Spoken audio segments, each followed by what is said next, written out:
Kadang pernah kita hitung ya, lagi nonton TV. Nonton TV kan baru semuanya kumpul di rumah. Kalau pagi nggak kelihatan. Nonton TV dihitung. Loh, kita serumah tuh 40 orang ya. Kita dituduh driving deforestasi. Driving deforestasi dari mana?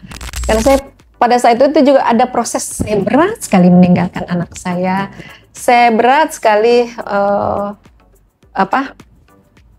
bahwa saya pergi bekerja dan anak-anak tidak saya urus dengan baik. Halo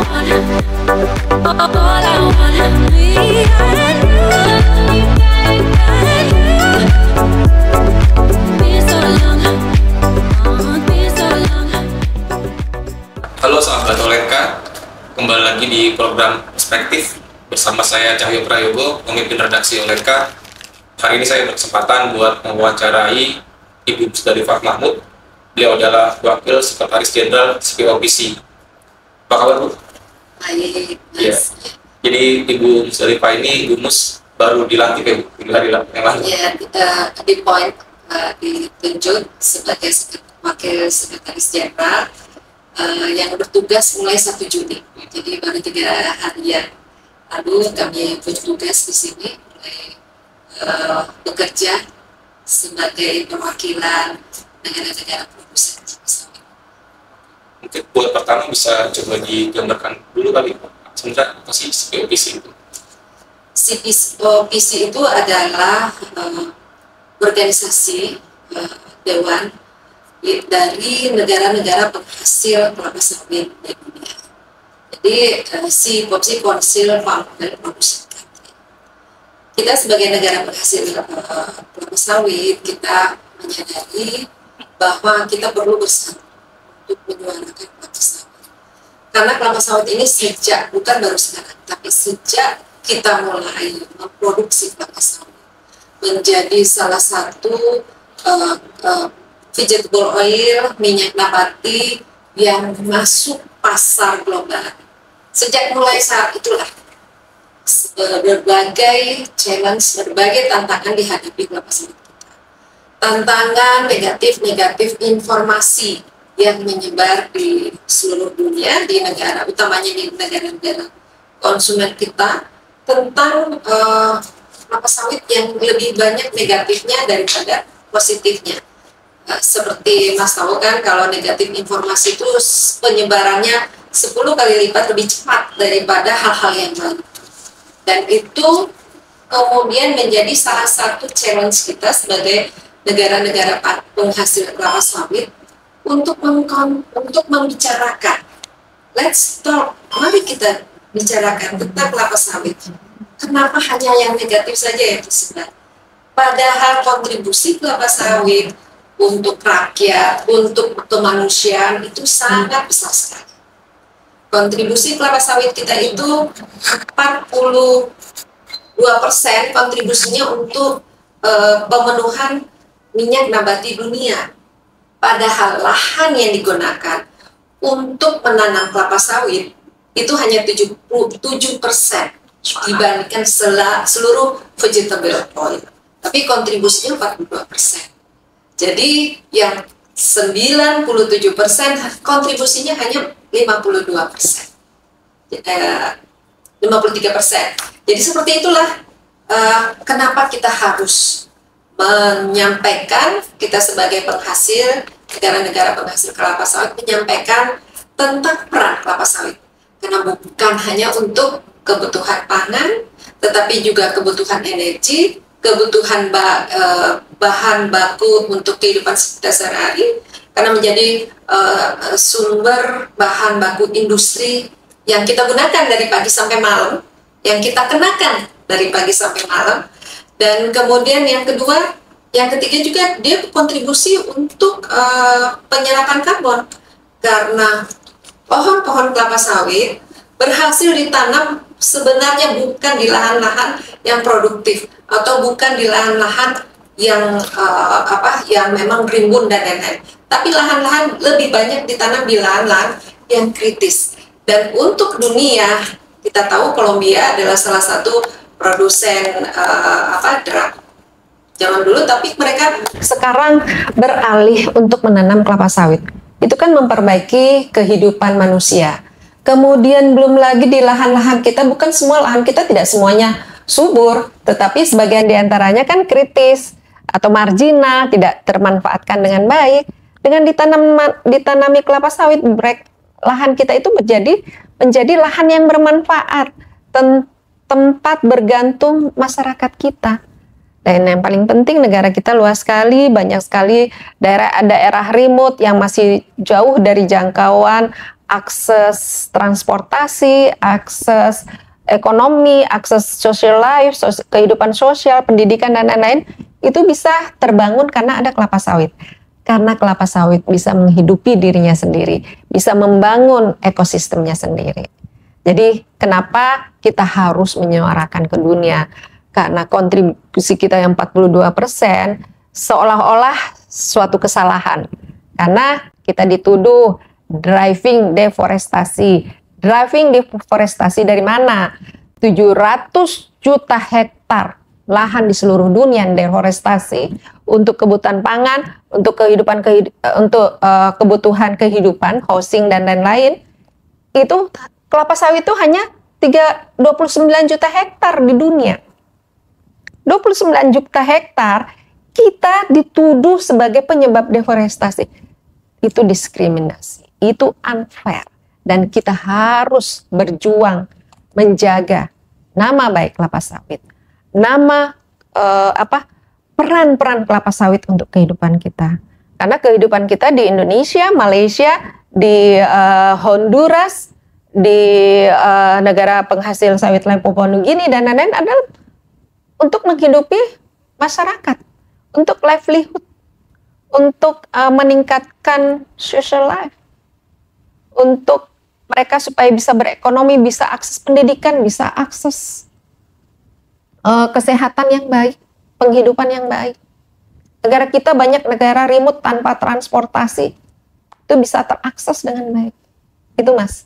Jadi kami di SIPOPS ini berjuang untuk mempertahankan pasar kita, untuk menyampaikan bahwa kelapa sawit adalah komoditas ataupun komoditas yang sangat besar peranannya untuk kehidupan kita, untuk menjaga penghidupan ramah lingkungan, atau untuk menjaga planet. Karena apa? Kontribusi kelapa sawit sangat besar sekali perannya. Pertama, yang sudah kita jalankan di beberapa negara, biodiesel. Indonesia sudah sampai 35%. Negara-negara lain sudah banyak mulai menjalankan mensubstitusi penggunaan fosil fuel ke biodiesel, menggunakan kelapa sawit sebagai bahan bakunya yang ramah lingkungan karena berasal dari nabati. Karena minyak nabati ini tidak habis karena dia akan tumbuh, pohon itu akan tumbuh, akan terus memproduksi. Kalau fosil fuel kita ambil, habis. Tetapi minyak nabati adalah renewable resources. Kemudian yang kedua, kontribusi terhadap penghidupan rakyat, ekonomi rakyat. Karena kalau di seluruh dunia itu petani yang berperan itu sangat dominan. Indonesia 42% adalah dimiliki oleh rakyat, sedangkan di negara lainnya mostly hampir smallholder yang berperan, dan juga Malaysia. Kemudian yang ketiga adalah kita kontribusi kepada untuk planet yang hijau. Karena kelapa sawit itu zero waste. Zero waste, semua hasil dari kelapa sawit bisa dimanfaatkan. Mau limbah cairnya bisa menjadi pupuk, kemudian ada yang bisa menjadi gas, dan beberapa diantaranya ada teknologi yang bisa memanfaatkan lagi untuk menjadi pupuk, menjadi bahan pakan untuk ternak, karena bisa dijadikan pakannya alga, dan kemudian alga bisa menjadi DHA, bisa menjadi bahan pelumas, bisa menjadi lain-lain, banyak sekali manfaatnya. Itu dari limbah cair. Belum limbah padatnya, dijadikan biomas, dijadikan pakan, dijadikan pupuk, dijadikan berbagai pemanfaatan lainnya.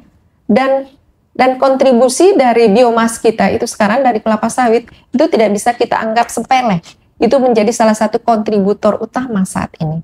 Karena memang permintaannya banyak, pasarnya terbuka luas. Jadi kalau dianggap kelapa sawit itu merusak lingkungan, ini zero waste. Berkontribusi menurunkan pemanfaatan fosil fuel baik melalui biomasnya yang sekarang sudah kita ekspor sangat luas sekali ke Jepang antara lain. Di Jepang itu karena mereka berubah dari menggunakan apa lagi? BBM bukan. Nuklir. Bahan bakar nuklir kan mereka converse menjadi menggunakan biomas. Dan salah satu bahan bakunya adalah dari Indonesia. Karena memang waste dari cangkang kemudian dan itu kan mereka seragam, banyak dan kadarnya itu masih tinggi. Menjadi pakan untuk ternak. Dan itu sudah banyak kita ekspor. Dan itu menghasilkan ekonomi untuk rakyat. Jadi dan itu menyelamatkan banyak karbon. Karena kita tidak lagi menggunakan fossil fuel, tidak lagi semua waste yang ada tidak berkontribusi ke menghasilkan gas metan dan lain-lain, kita malah reduce menjadi pemanfaatan yang malah menyerap karbon lebih baik. Oke, jadi komoditas kelapa sawit ini kontribusi dan perannya sangat sentral ya Bu terhadap global. Paling efisien. Dan bagaimana cara strategi diplomasinya agar produk komoditas kelapa sawit dan turunannya bisa diterima dengan baik oleh global Bu? Kita harus, yang pertama, cara komunikasi kita harus membangun narasi-narasi yang baik. Karena kita lihat berbagai black campaign yang disebarluaskan itu selalu go to detail. Selalu menyampaikan kelapa sawit yang menyebabkan hutan digunduli. Di mana hutan digunduli? Yang mana hutan ditebang? Kalau di Indonesia kita memang sudah punya peraturan tata ruang. Tata ruang itu semua sudah kita terlokasi, terpetakan lahan budidaya, lahan hutan, lahan konservasi dan pemanfaatannya. Semua sudah ada di dalam regulasi tata ruang dan enforcement-nya cukup tinggi sekali. Kita lihat kan banyak sekali hal-hal kalau misalnya memang melanggar langsung dilakukan langsung pengadilan, langsung diadili dan lain-lain. Itu kan kita sudah banyak contoh-contoh nyata. Kemudian tadi terkait dengan negatif yang ini ya, yang banyak pemanfaatan lahan kita tentang regulasi. Kemudian yang lainnya adalah kita nanti mengenarasikan bahwa kelapa sawit adalah salah satu komoditas, selain mungkin ada satu dua yang lainnya, tetapi salah satu komoditas yang sudah menggunakan sertifikat sustainable. Kita melakukan mandatory di 85% produsen kelapa sawit di dunia, Indonesia, Malaysia, kita memperlakukan mandatory. Belum kita punya sistem RSPO yang berlaku voluntary, dan di negara-negara produsen lainnya juga mereka sudah melihat mereka harus melakukan sertifikasi untuk membuktikan bahwa pengelolaan kelapa sawit itu dikelola secara memenuhi standar-standar ramah lingkungan. MSPO punya kriteria standar bagaimana menjalankan sustainability yang di SIPOPSI sendiri kita sudah menganalisa semua standar dan kita sudah membangun narasi global GFP, Global Format for the Sustainability Partnership Platform, Global Sustainability Platform GSP. Kita sudah siapkan dan akan kita sebarluaskan ke seluruh negara-negara produsen kelapa sawit untuk membuktikan bahwa kelapa sawit adalah komoditas yang tidak mengabaikan sustainability. Kita adalah komoditas yang betul-betul memenuhi standar kriteria yang berlaku secara global tentang sustainability. Coba cek produk apa sih, tanaman apa sih yang lainnya yang ada yang sudah memberlakukan sustainability scheme. Yang ada di negara kita punya SVLK ya untuk timber. Tapi yang lainnya apa? Apakah ada? Belum. Tapi kelapa sawit kita dengan berani menjalankan, mengimplementasikan sustainability system dalam perkebunan-perkebunan kita. Jadi narasi ke dunia, strategi kita yang kita tunjukkan, hal-hal baik yang sudah kita jalankan, kita menarasikan, kita mendekati baik, kita mengengage semua negara-negara produsen kelapa sawit, kita berkomunikasi dengan negara-negara konsumen dengan baik, kita go to detail, kita tunjukkan hal-hal positif yang sudah kita laksanakan di kelapa sawit, kita menarasikan dengan baik, kita lakukan counter-counter kepada negara-negara yang tetap yang sampai sekarang masih menarasikan kelapa sawit adalah tidak baik karena merusak lingkungan, merusak tempat hidup wildlife dan lain-lain. Itu kita akan go to detail semuanya karena riset kita sudah membuktikan semuanya. SIPOPSI tidak akan berkomunikasi hanya sekedar bicara, tapi kita buktikan semuanya based on riset. Riset di negara-negara produsen sudah banyak sekali. Kalau berbicara mengenai wildlife, kita punya hasil riset yang membuktikan bahwa ternyata wildlife di Sumatera terkait dengan orangutan, terkait dengan tiger ya, mereka bilang harimau Sumatera habis, ternyata dibuktikan sekarang ini malah tambah. Begitu juga dengan orangutan, kita ditunjukkan. Begitu dengan dengan burung-burung yang ada di perkebunan kelapa sawit, sudah ada hasil risetnya bahwa jenis burung yang ada di perkebunan kelapa sawit malah bertambah. Karena mereka memang kan ekosistem akan berkembang terus. Kelapa sawit itu kan menutup, dia kan lebih, kalau persyaratannya kita kan lebih 30% sudah bisa kategorikan hutan. Dia sudah lebih 30% menutupi lahan. Jadi itu semuanya akan kita perlu narasikan dan kampanyekan. Semua buktinya sudah ada. Baik untuk kesehatan juga ada. Badan POM pernah merilis hasil riset bahwa salah satu enzim yang ada di air susu ibu itu ada di kelapa sawit. Ada di minyak kita. Minyak bukan minyak kita ya, ada brand minyak kita, tapi ada di minyak kelapa sawit. Jadi ini semuanya membuktikan bahwa kelapa sawit itu bukan, kita kan diperlakukan seperti diskriminasi, menyebabkan macam-macam, rusak, kebakar. Bukan itu semua, tidak ada buktinya. Ada juga yang dulu kan ada riset menyatakan yang penyebab kebakaran, terjadi kebakaran karena kelapa sawit. Salah kan? Hasil riset membuktikan hanya 5% kebakaran yang ada di kelapa sawit. Dia tidak mungkin bakar kalau dia sudah punya nilai ekonomi. Pasti masyarakat akan melindungi tanamannya karena dia bisa, kalau hilang kan dia nggak dapat manfaat. Tapi kan dulu kan seolah-olah kelapa sawit salah satu driving fire, kan kebakaran yang terjadi. Dan sekarang setelah kita punya ISPO yang di dalamnya mengandung bahwa semua perkebunan kelapa sawit harus memiliki sistem deteksi dini mencegah kebakaran.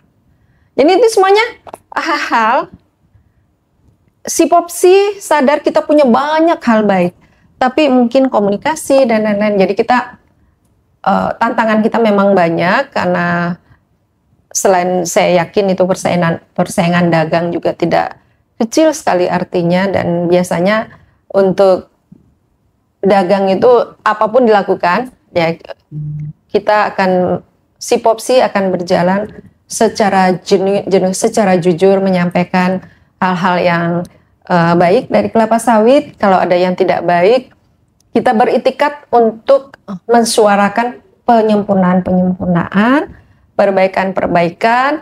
Kita masuk ke organisasi global, kita sudah masuk di UN ECOSOC, kita masuk ke global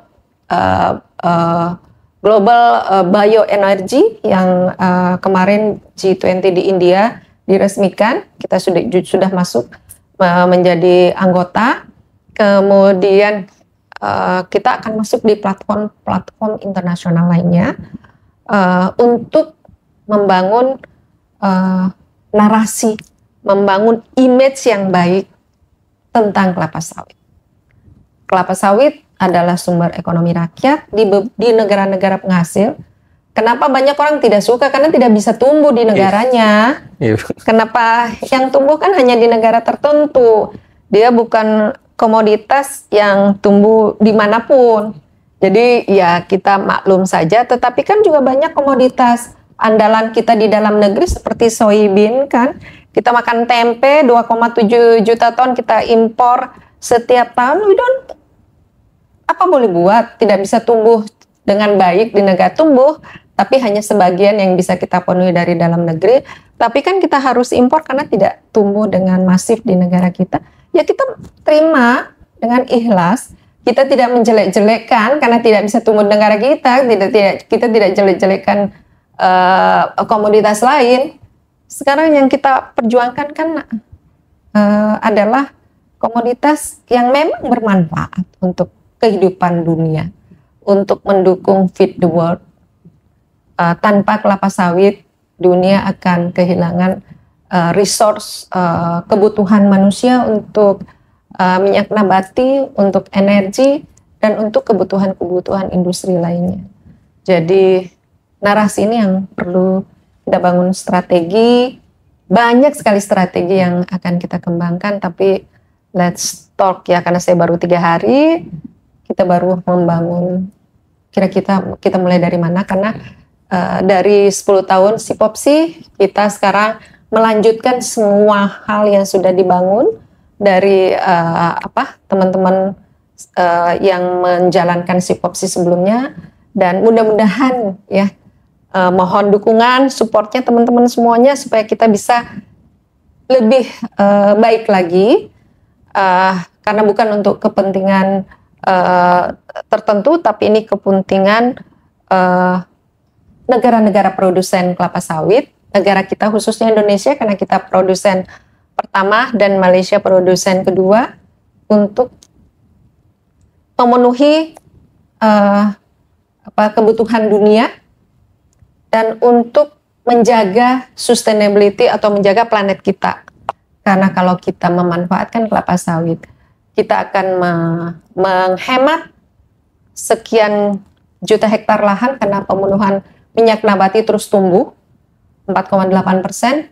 Kalau dipenuhi dari yang lain kan produktivitas kita kan 4 ton. Yang lainnya 0,4, 0,9, jauh. Jadi kalau kita penuhi dari yang lainnya akan membutuhkan lahan yang lebih luas daripada kalau kita penuhi dari kelapa sawit.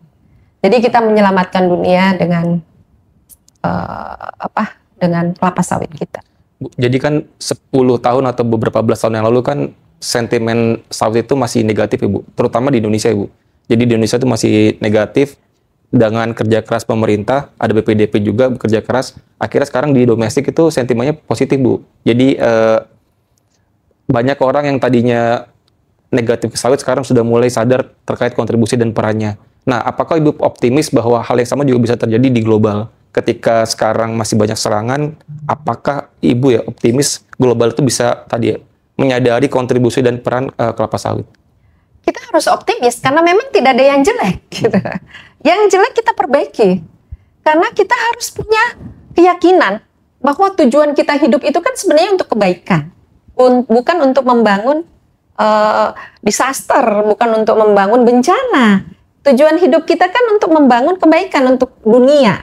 Dan oleh karena itu kita ada di Sipopsi ini, kita yakin kita mengajak semua orang melihat, memperhatikan hal-hal baik yang kita bisa lakukan bersama dengan kelapa sawit. Jadi tidak ada, saya malah bukan optimis lagi, saya malah yakin.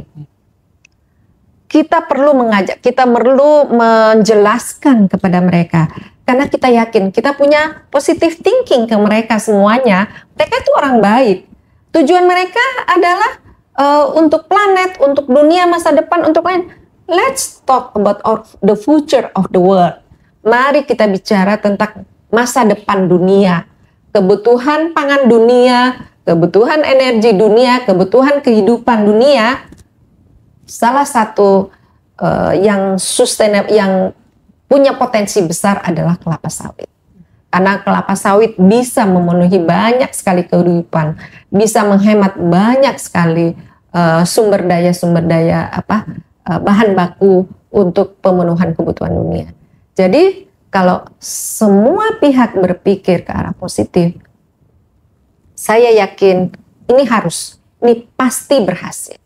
Sekarang the way we go there, jalan untuk kita menuju ke sana, kita perlu betul-betul ketemu dengan orang yang punya strategic thinking, yang betul-betul memikirkan perbaikan untuk dunia, yang betul-betul sama visi kita, sama kita punya sama-sama positif, sama tujuan hidup kita. Dan saya yakin di dunia kan memang arahnya ke situ. Tujuan hidup kita kan untuk dunia, untuk menyelamatkan planet. Menyelamatkan planet yang efisien itu kita harus tunjukkan. Kelapa sawit adalah salah satunya. Bukan hanya satu, tapi salah satu. Banyak komoditas lain, tetapi salah satunya adalah kelapa sawit. Oke. Tadi kan Ibu beberapa kali menyebut kata ini Bu, perjuangan. Ini saya mau geser ke soal profil Bu. Jadi Ibu berkali-kali bilang kata perjuangan, optimisme. Nah, menurut Ibu apa sih Bu perjuangan dan pengabdian ya menurut Ibu Mus? Kalau perjuangan itu ya kita harus menghadapi berbagai tantangan. Kita harus menghadapi berbagai kritikan, berbagai penolakan dan lain-lain yang mungkin akan kita hadapi ke depan. Kita harus berjuang. Kita harus menggunakan semua kemampuan yang kita miliki untuk mewujudkan at all cost, at all energy, at all thought. Dan saya yakin perjuangan itu akan mendapat kita selalu juga sambil berdoa ya, karena berjuang itu juga harus diiringi dengan doa yang terus menerus kepada Allah. Dan saya yakin selama niat kita baik, insya Allah akan terwujud. Itu perjuangan, karena kita harus menghadapi banyak tantangan. Tapi kalau pengabdian, dengan apa yang kita miliki, kita berkontribusi semaksimal mungkin yang kita miliki. Tapi kalau berjuang, kita memanfaatkan semua yang ada untuk memperjuangkan. Tapi pengabdian, apa yang kita miliki, apa yang kita pikirkan, apa yang ada di kita kontribusikan untuk sesuatu yang baik. Jadi pengabdian sama perjuangan harusnya jalan bersama ya. Karena kita tidak bisa berjuang dengan maksimal kalau kita tidak ada unsur pengabdian di dalamnya. Karena kadang-kadang cost-nya bukan cost biaya ya, tapi cost-nya tuh cost time, biaya meninggalkan sesuatu yang penting untuk kepentingan pribadi kita untuk sesuatu, atau meninggalkan banyak hal yang secara prinsip seharusnya kita penuhi, tapi kita terpaksa karena kita berjuang, terpaksa tinggalkan hal-hal yang memang mungkin untuk kepentingan pribadi akan lebih penting, tetapi karena kita harus berjuang, kita harus jalankan. Jadi itu bagian pengabdian. Ibu Mus kan lahir di Makassar, Ibu. Bagaimana kehidupan masa kecil Ibu sehingga ketika tumbuh dewasa atau tumbuh besar itu bisa memiliki value perjuangan itu, Bu, sampai melekat di diri Ibu? Saya tumbuh di tengah keluarga yang besar. Jadi saya tumbuh di bapak saya yang melakukan usahanya di rumah, Jadi dari asli saya itu dari Sopeng ya, itu sekitar 4 jam dari Makassar. Kami hidup di Makassar dengan saudara saya ada 7 orang, saya bersaudara 7 orang, kemudian keluarga besar karena saya tinggal juga waktu itu dengan nenek, kakek yang juga masih bekerja.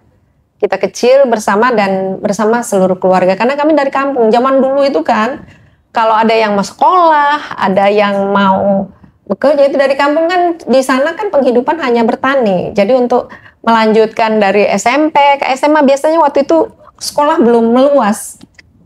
Jadi ke Makassar ikut dengan keluarga kami. Jadi saya di rumah sudah terbiasa serumah dengan sampai kadang-kadang pernah kita hitung ya, lagi nonton TV kan baru semuanya kumpul di rumah. Kalau pagi nggak kelihatan, nonton TV dihitung. Loh kita serumah tuh 40 orang ya.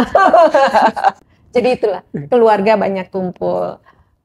Dari keluarga bapak saya, dari keluarga ibu.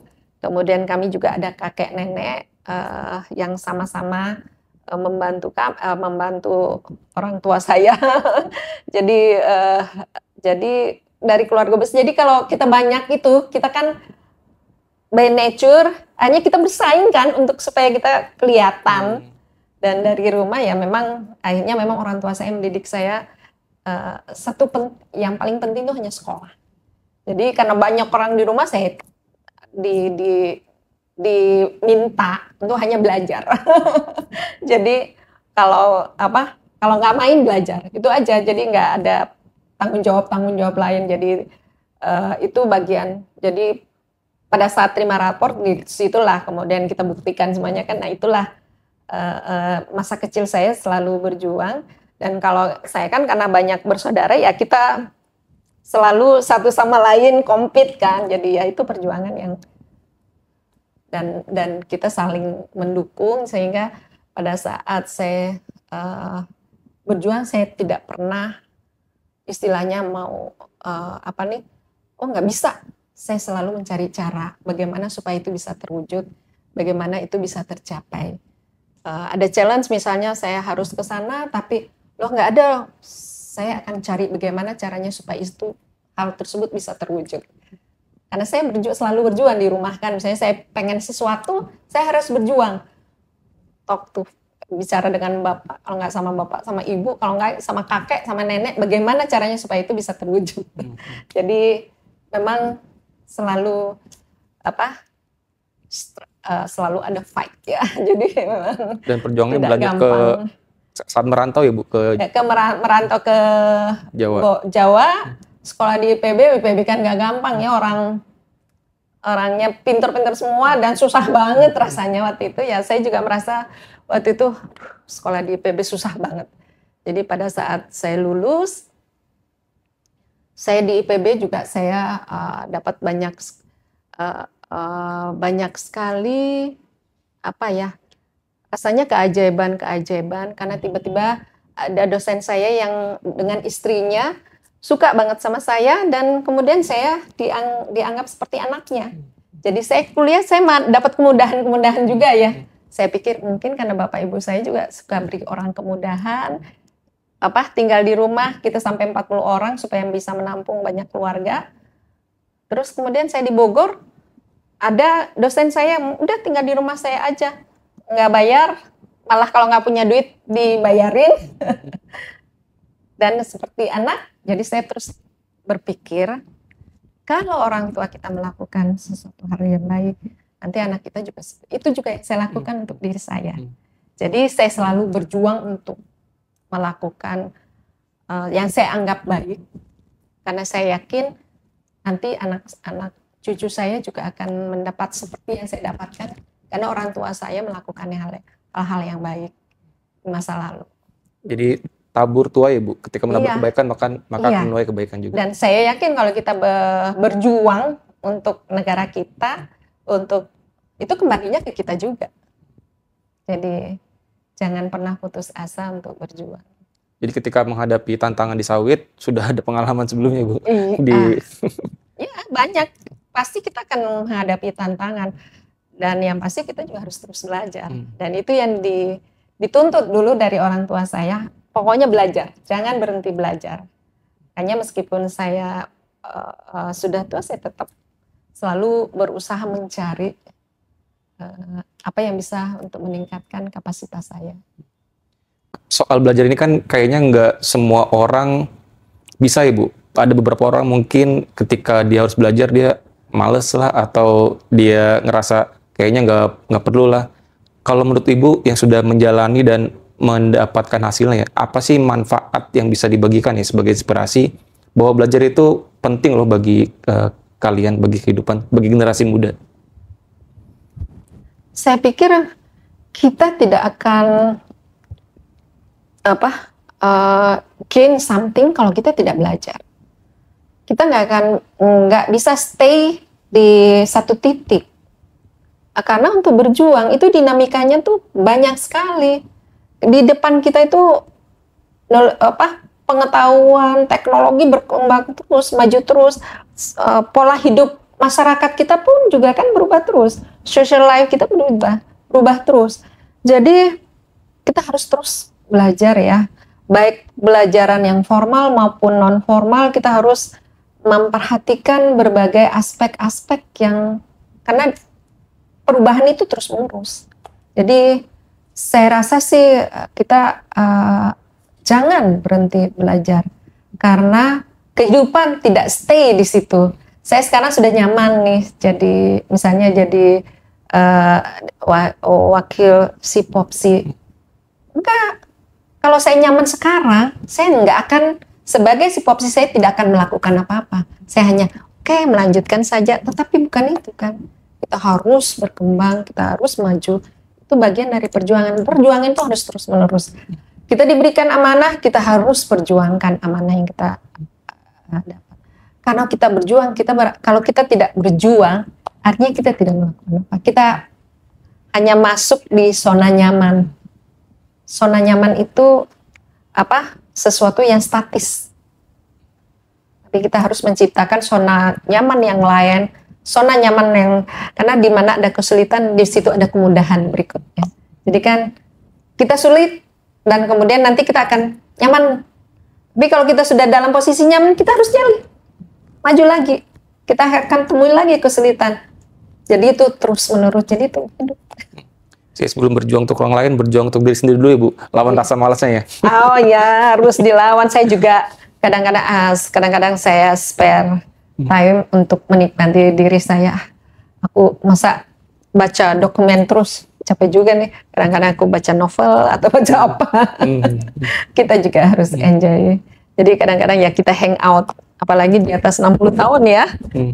Di apanya tuh medsos katanya harus lebih banyak hang out supaya panjang umur. Kita harus panjang umur. Silaturahmi ke orang lain ya Bu. Karena kan perjuangan itu harus sehat, harus good thinking, good talk, dan komunikasi yang baik. Bu, apa sih fase terberat yang Ibu alami ya ketika Ibu belajar merantau misalkan ke pulau lain jauh dari keluarga? Yang pertama sekali mungkin fase saya hidup waktu saya pertama kuliah lah. Kita dari zona nyaman, ini berjuang dari zona nyaman saya di Makassar. Saya merasa tanpa belajar berat pun saya bisa dapat high grade ya, nilai yang tinggi. Kemudian masuk di bawah, menghadapi itu yang perjuangan saya pertama ya, melawan shock. Culture ya. Shock karakter, karena kan kita menghadapi banyak sekali karakter manusia. Saya kan sampai high school kan, sampai SMA, zona nyaman banget kan, lingkungan yang nyaman. Kemudian kita tanpa perjuangan berat, rasanya kita selalu ada di high grade yang seperti itu kan. Kemudian kita masuk, begitu banyak macam manusia, begitu banyak macam teman-teman, karakter beda. Teman-teman dari Jawa begitu ketemu ngomong cepet. Ya. Sini aku kan gak ngerti. Ketemu sama orang ngomong cepet. Tapi itu alhamdulillah bisa saya lewat. Itu yang terberat fase pertama saya kemudian juga belum juga kapasitas kita, karena kan ya saya merasa teman-teman saya sih banyak berhasil sukses dengan baik dengan grade-nya. saya merasa saya berat sekali waktu itu untuk waktu sekolah untuk dapat high grade dan lain, tapi alhamdulillah bisa saya lewati, dan di situ saya bersyukur sekali saya bisa lewati masa-masa sulit seperti itu. Saya tidak give up, saya tetap harus berjuang, saya harus lulus, saya harus selesaikan sekolah saya. Alhamdulillah juga pada saat saya di Bogor, ada dosen saya yang kemudian sampai sekarang seperti orang tua saya, jadi semuanya, jadi saya berjuang, saya dapat bantuan pertolongan dari Allah kali ya, begitu. Jadi saya lewati, alhamdulillah. Dan yang pasti sih kalau fase berat kita, saya sebagai ibu rumah tangga juga pada saat kita bekerja ya, anak kecil-kecil itu juga, itu sebenarnya saya sebagai ibu rumah tangga itu adalah fase terberat saya, memilih untuk tetap bekerja, meninggalkan anak saya masih kecil-kecil, karena waktu itu saya harus lanjutkan cita-cita orang tua saya, ibu saya, supaya saya jadi wanita karir, karena saya bersaudara 6 perempuan, 1 laki-laki. Jadi waktu itu kan selalu dianggap kalau perempuan paling juga jadi apa sih gitu. Tapi kemudian orang tua saya berharap betul bahwa kami meskipun perempuan bisa mencapai mendapat karir yang baik nanti kalau bekerja, mendapat posisi yang bisa mereka banggakan. Alhamdulillah itu semuanya bisa berjalan, karena saya pada saat itu juga ada proses saya berat sekali meninggalkan anak saya. Saya berat sekali bahwa saya pergi bekerja dan anak-anak tidak saya urus dengan baik. Alhamdulillah sih anak-anak tumbuh. Dan waktu itu saya berdoa aja, ya Allah, mudah-mudahan anak-anak saya tinggal di belakang tuh dapat yang terbaik juga dari siapapun ya, dilindungi oleh Allah dari bencana. Dan sekarang mereka sudah mandiri semua, alhamdulillah. Memang adaptasi itu selalu jadi tantangan terberat Ibu kita. Iya. Bayangkan ketika saat itu Ibu memutuskan buat give up, pulang ke Makassar, maka ceritanya berubah sekali Bu. Iya, ceritanya akan berubah. Atau saya mungkin pada saat itu sempat saya sampaikan ke suami saya berhenti bekerja aja ya. Kata suami saya, jangan, itu hanya, saya bersyukur sekali almarhum suami saya mendorong terus saya bisa untuk terus bekerja. Karena berapa kali saya give up, saya kalau yang di rumah, asisten di rumah nggak ada kan, saya kesulitan sekali gimana saya anak-anak ini. Jadi berapa kali saya tawarin, saya berhenti aja ya, jangan nanti sayang, seperti itulah ya. Nanti juga mereka dewasa, nanti kita tangani aja sama-sama anak-anak supaya bisa tetap. Karena selain orang tua, dia juga berharap kita sama-sama meniti karir yang terbaik. Nah, Ibu kan sekarang baru 3 hari ya Bu, dengan posisi baru. Tentu adaptasi juga dan pasti tantangannya juga pasti ada. Terkait industri yang secara global penuh tekanan dan tantangan, kira-kira ada nggak sih Bu role model yang bisa jadikan contoh ya terkait promosi agar nanti kelapa sawit itu bisa citranya berubah ya di global? Karakternya beda banget sih ya, karena kalau kita salah satu yang, karena dinamika teknologi dan lain-lain itu terus berkembang. Jadi memang kita dulu punya Kopra, itu contoh yang salah satunya ya, yang basic saya bahwa kita harus berjuang ini. Kita penghasil Kopra nomor 1. Kemudian diisukan penyebab kolesterol dan lain-lain, yang nyatanya kan tidak ada buktinya secara saintifik. Dan kemudian kita waktu itu kita kan mengaminkan saja, tidak ada yang melawan. Hanya kan banyak keluarga saya yang terpuruk karena kopranya nggak bisa terjual dengan harga yang sama seperti sebelumnya. Sehingga saya rasa ini pengalaman pahit kita jadikan contoh real. Bagaimana kita harus berjuang memperjuangkan kelapa sawit. Nah, kita sudah punya 16 juta, jangan terjadi seperti komoditas kita yang lain. Dan contoh yang lainnya adalah misalnya kita dulu penghasil rempah-rempah. Tapi dengan kemajuan teknologi rempah-rempah kan yang dulu untuk pengawet makanan hilang karena diganti oleh freezer dan lain karena teknologi. Nah, oleh karena itu dengan kelapa sawit kita harus kembangkan terus teknologinya supaya bisa dimanfaatkan untuk berbagai kepentingan. Kalau tidak dipakai ini bisa dipakai itu dan lain-lain. Jadi risetnya harus terus jalan, inovasi-inovasi, kreativitas harus terus kita kembangkan, kita dorong. Jadi saya yakin di industri kelapa sawit itu sudah berjalan sangat baik sekali.